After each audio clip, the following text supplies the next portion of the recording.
artinya begini. Setiap posisi kita itu ternyata adalah keberuntungan. Ya. Kalau bahasanya Ki Aryo ya takdir. Pak dua-duanya lah. Iyalah. Kita beruntung. Tapi kita itu, tapi saya lebih setuju bahwa setiap yang kita setiap kehidupan kita itu adalah keberuntungan. Bukankah dengan berhenti dan pulang ke Gerobokan itu juga adalah keberuntungan? Iya, dua kantor beruntung. Ya kan? Iya. Termasuk juga Ki Arsa yang belum pernah kemana-mana, terus menjadi polanya hidup menjadi kemana-mana itu tadi. Ini bukankah juga keberuntungan? Pak pesawat ki gur kenal TM. Iya. Artinya kan apa di dunia ini yang bukan keberuntungan? Atau mungkin begini, kita mungkin berpikir bahwa ketika saya berusaha atau bekerja selama 24 jam dengan pola demikian, maka hasilnya demikian. Apakah mungkin bisa terjadi sama persis? Kan tidak. Saya pikir tidak. Karena apa? Setiap hasil itu adalah keberuntungan dan kita tidak bisa mengintervensi hasil. Iya. Iya kan? Ya memang begitu. Iya. Dari dulu begitu. Bahwa keputusan itu di bagi saya itu di Tuhan.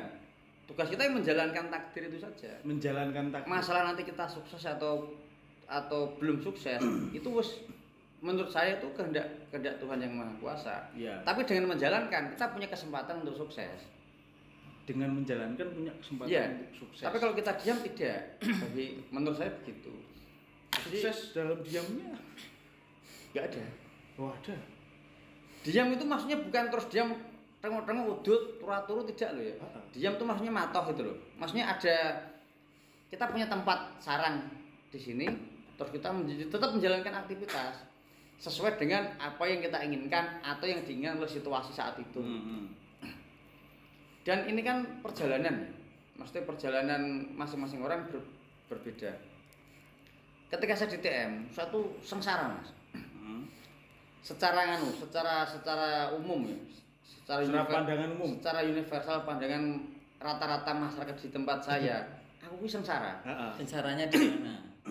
Dulu itu tiap bulan atau tiap minggu saya dari konteks pendapatan duit saja itu belasan juta. Itu halal. Halal.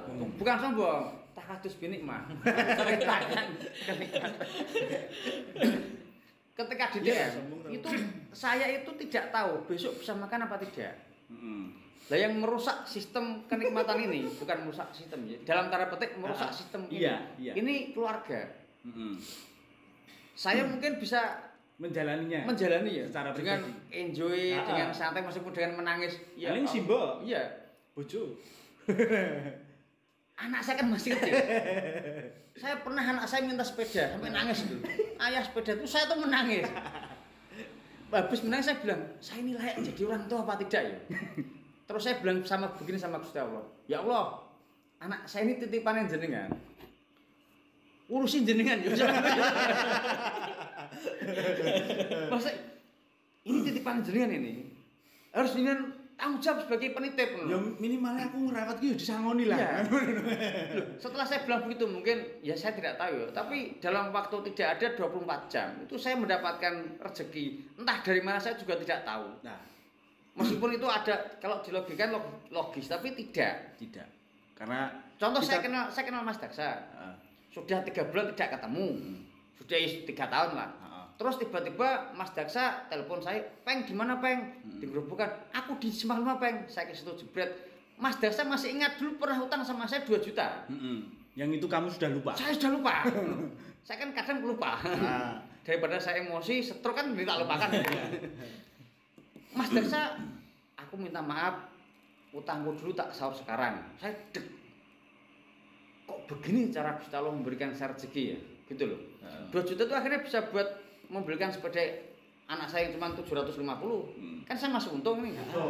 Suso. Terus. Jadi dulu itu saya pernah menjalani hidup ketika saya masih punya rokok sebungkus dan duit 100.000 itu saya tidur itu nyaman sekali gitu.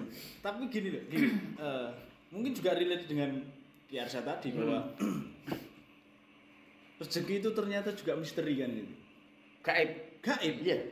Karena dengan polanya dulu Ki Arsa bahwa saya bekerja di perusahaan A terus sampai mati-matian bahkan korban fisiknya dengan sakit dan lain sebagainya. Sebenarnya sakit itu bukan karena korban fisik. Ya. Menurut penerangan saya itu korban perasaan. Ya, Lah beliau kerja banting tulang yang mendapat untung yang sana. Cuma diupah gitu loh. Saya yakin itu. Luka tak berdarah. Iya. Lah iya. Gaji sebulan. Ulane urung tak gajine sebentar. Dengan pola itu sebelum mendaftar sudah dikalkulasi sebenarnya juga bahwa ketika nanti saya bekerja di sini gaji sekian, nanti yang 50% saya buat keluarga, yang 20% sudah saya nanti buat untuk jajan. anggaran Anggaran sudah kenakalan. di res wah ini gua enak hidupku masuk. Ternyata enggak enak dan susah. Terus pindah haluan membuat pola baru dengan cara yang selaras dengan jenengan tadi bahwa wis lah rezeki tak pasrahke lah, rasa tak atur tak plot-plotke kan. Dengan cara apa? Dengan cara memikirkan banyak orang. Lah itu saya pernah dianggap itu kan saya keluar toh. Jadi konveksi saya tutup, terus kurpuk ya juga saya tutup, saya sudah tidak ada hubungan instansi manapun. Saya dibilang gila dari mertua. Nah, di sini kegilaan itu kan yang namanya gila kan kita cinta ya. Kalau menurut saya kegilaan itu cinta yang luar biasa kan menurut saya. Hanya saja mereka tidak tahu wujud kegilaan kita dengan yang namanya keilmuan, spiritual ataupun yang namanya intinya kita nimbo ilmu lah jadi gitu. Iya, gila. Setuju bahwa sebenarnya ternyata termasuk ketika menutup. Jadi sebenarnya itu bukan menutup nih menurut saya. Ketika usaha ditutup, kerja di sana dia keluar, terus kayak jenengan pulang ke rumah wis rasa merantau meneh kan ngono kuwi. Ini sebenarnya kan bukan menutup. Tapi justru ini adalah membuka pola baru dengan cara sistematis bahwa wis dengan saya menutup ini maka kalkulasi saya sudah hilang. Apa sebenarnya memang di situ tidak ada pengembangan? Iya, maksudnya gini. Ketika saya mendirikan usaha sebelumnya itu kan karena hitungan bahwa dengan usaha ini nanti penjualan sekian, hasilnya sekian, untungku sekian, per bulan aku dapat sekian. Ternyata tidak sesuai kan? Karena itu membebani, akhirnya ditutup. Iya. Ya toh? Dengan ditutup segala kalkulasi yang sudah dihitung itu tadi bukan sebenarnya menutup usaha. Karena sekarang beliau juga pengusaha juga. Jadi kembali, nah termasuk jenengan juga bukan terus nganggur ataupun membuat pola baru juga tidak. Cuman membunuh kalkulasi yang kita di situ merasa bisa menghitung hasil, kan gitu. Iya. Kados. Kayak Mas Arsa itu tadi kan aku ndirikke usaha tak hitung ini dengan hasil sekian terus hasilnya ini ternyata tidak mencukupi. Harusnya Terus mlebu ning perusahaan gaji sekian wis pasti mosok gaji ora pasti kan yo ora mencukupi. Terus iki kepiye asline iki kan ngono. Hitunganku kok ra ning sing bener. Dengan karena terpojok ataupun mungkin dikatakan wah iku wis ra ning dalan meneh. Yo wis malah ditutup sisan. Gulung tikare terus dipasrahke karo Gusti Allah. Ya wis, aku manut kan ngono. Aku manut, aku semeleh. Arep nek 10.000 ya ora apa-apa, 20.000 ya ora apa-apa, 100.000 ya ora apa-apa, 1 juta ya ora apa-apa, 1 miliar ya gelem kan ngono. Artinya membuka rezeki itu selebar-lebarnya dengan menutup kalkulasi kecil yang kita buat sebelumnya. Alhasil malah ngedek ning usaha meneh. Dengan hasil yang sudah tidak dikalkulasi lagi dan terbukti mencukupi. Termasuk jenengan. Lah nek sing jenengan aku rada bingung. Jenengan itu dulu melakukan ini. Iya toh? Iya. Sekarang itu lah iki piye? Contoh. Saya dulu itu kan mendapatkan rezeki Yang penting melaku, entah kemana juga tidak tahu. Ya. Yang penting bismillah saya keluar dari rumah. Gitu kan. Masalah rezeki urusannya Gusti Allah. Waktu Ya. itu begitu. Saya benar-benar ini mau minta belas kasihan Tuhan. Ya, tidak ada hitungan lah. Tiba-tiba serah. Tiba-tiba saya punya sebersit keinginan. Tidak bisa begini terus. Saya harus bekerja. Akhirnya ada pendaftaran Basnas. Badan Amil Zakat Nasional. Ya. Di tempat saya di Gerobokan itu. Saya iseng-iseng daftar. Ini kalau saya cuma daftar, saya nggak bisa ini. Maka saya melakukan lobby-lobby politik. Nah, gue serai gede, kuping budek, motor picek, ndah setengah wak cor-coran, saya melakukan lobby. Jadi dia gitu kan. Oh alhamdulillah diterima. Ngeri kan? Setelah diterima, di situ juga tidak ada pekerjaan yang jelas. Tetapi gajinya jelas. Gajinya jelas. Tapi saya sudah dua kali gaji nih. Saya malah bingung dan sedikit menyesal. Iya. Ngerti aku ora kerja. Bingung entek ki mau pripun Mas? Tapi saya pengen tahu, maksudnya pengen tahu ini begini.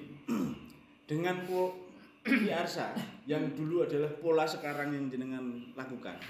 Bahwa dengan saya bekerja gaji pasti kok.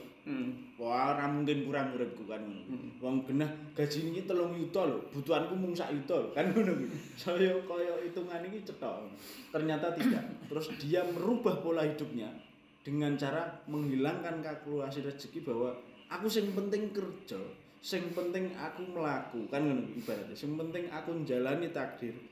Hasilnya piro-piro ya tak tampa piro-piro. Itu sebetulnya ada ilmunya Mas. Iya, gimana?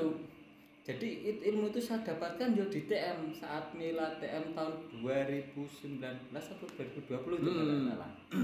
Dari langsung Bapak Lindu.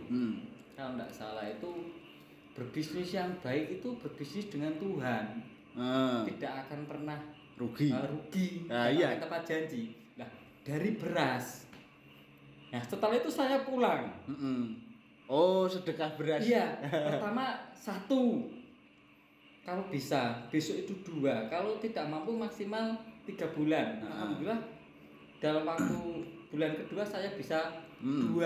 Nah, berjalan segini sampai saat ini berarti sudah 2 tahun. Nilai depan berarti 2 tahun. Itu sudah ada 8 orang yang saya berikan. Iya, oke. Gitu. Itu luar biasa dananya di TM Mas. Ini tak ambil simpul begini. Tak simpulkan bahwa yang dilakukan Ki Arsa itu adalah konsep memberi. Sebelumnya adalah konsep